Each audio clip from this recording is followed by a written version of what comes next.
รอบหนึ่ง7 นาทีก็เอาวิ่ง3 ทุ่มตรงจากละ3 ทุ่ม 8มาถึงภายใน3 ทุ่มอะไรไป3 ทุ่ม157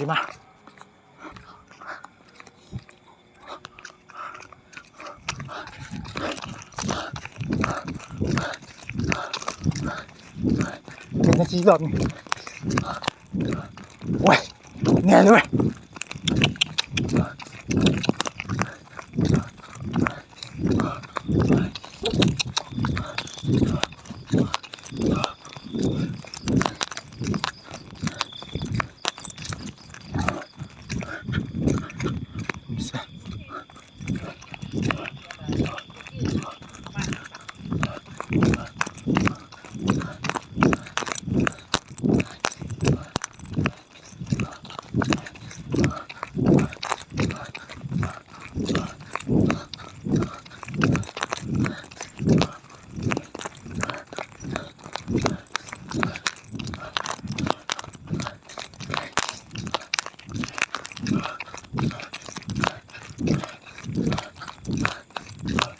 3 ทุ่ม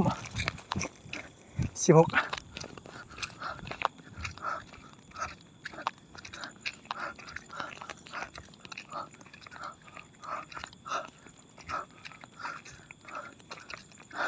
วิ่งเข้าไปนี่ก็นับเป็น2 รอบ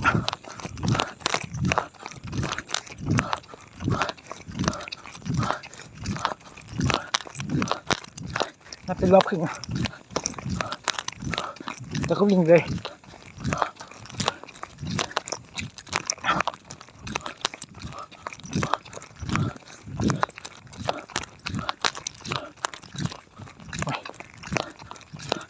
เต่าเป็นยังไงเต่ากูเป็นยังไง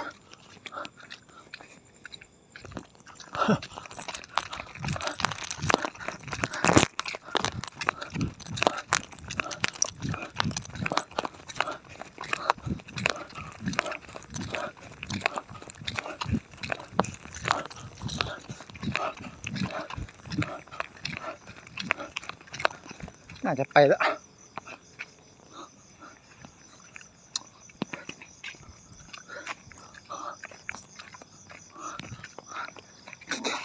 แท็กโอ้ยเต่ามันคานไปอย่างนี้